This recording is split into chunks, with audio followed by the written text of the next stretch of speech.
Okay, so first, I'm just going to discuss one of the, I would say, cases na importante sa akin. And this case, it could be na-experience nyo, na-experience ng mga clients ninyo, maybe at some part of it, or maybe all of it. Okay? So first, I'm just going to discuss Miracle's story. So Miracle, as a child, she was a bright and imaginative, yung kind of child na, or that she can turn into ordinary afternoon into fairy tales. No? She loved to pretend to be a Disney princess, creating words while ending were always happy. In preschool, she stood out not just for her talent, but for her spirit. She was recognized as one of the most outstanding student nung bata siya, and she was a child full of promise. But even then, something in her world was quietly beginning to shift. At around 4 or 5 years old, a new figure entered her life, a stepmother. Her father told her this change was for her own good. She reassured her that she was loved and that everything would be better this way. And Miracle actually believed her father. Her father was often away, caught between drinking with friends and searching for work. Her father could not actually secure a job specifically, or a long-term job. Now, in his absence, different nannies came and went, leaving Miracle without a consistent sense of care. Stability was something she never quite learned to expect. At first, her stepmother was caring, but over time, the emotional climate of the home began to change. The care became physical and verbal abuse. The attention became neglect. What Miracle had been told was love slowly became something harder to understand, something that felt heavy, unpredictable, and eventually frightening. As years passed by, that confusion deepened into something far more painful.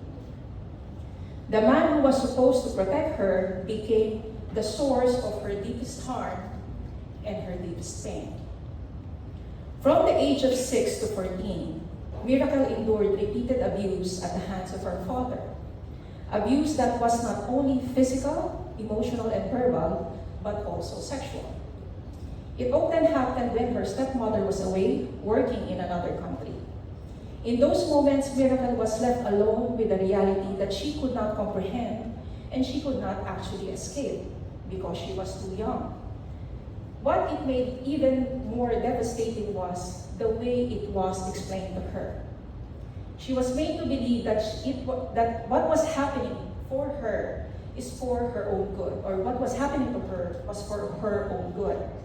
That she was being taught, so she would not learn the wrong things from others, so she would not make a mistake, and that she would not get pregnant early. Okay?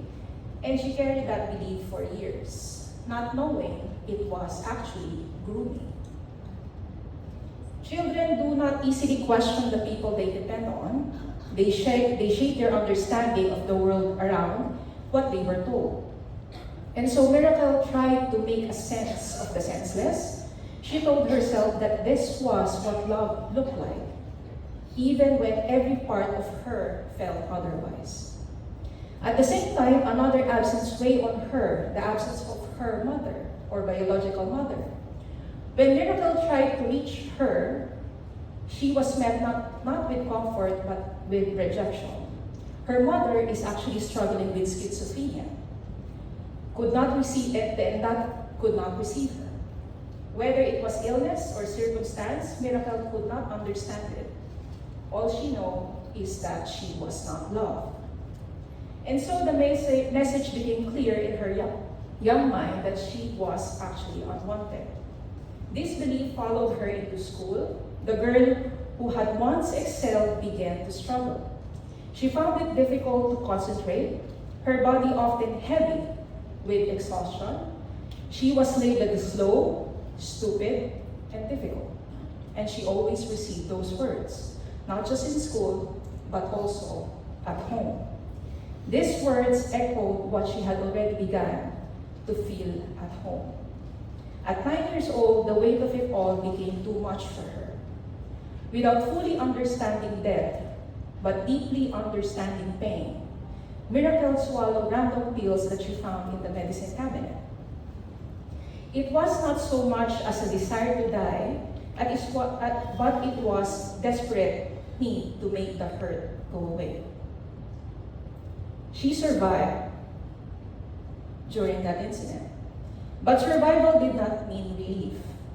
Inside her home, everything appeared normal to the outsider. Her father and stepmother were seen as a responsible provider, people who ensured that she had what she needed, especially in terms of education. What others could not see was the reality behind closed doors.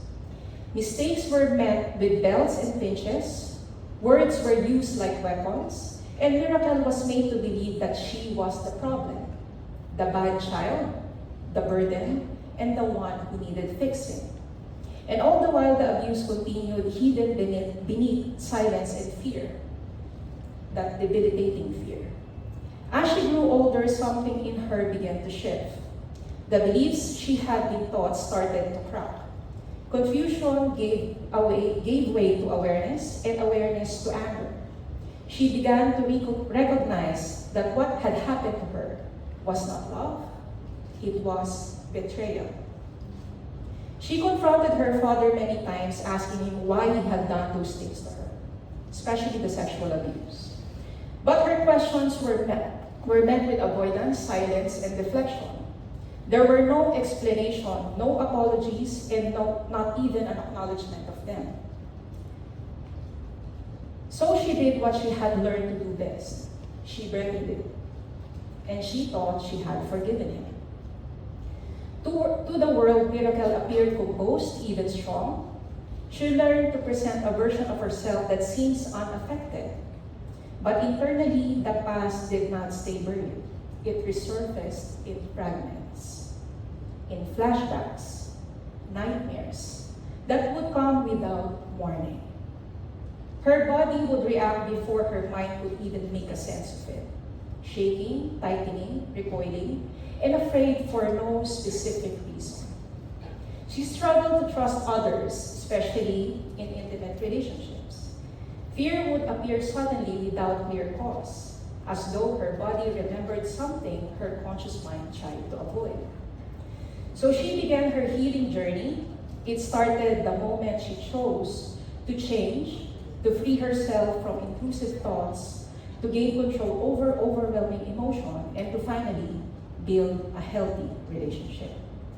Now, if you ask, where is Miracle now? She's actually standing right in front of you. Still doing the best that I can, and now finding my calling, working also with those who were sexually traumatized and victim of incest, domestic violence, and physical and childhood abuse.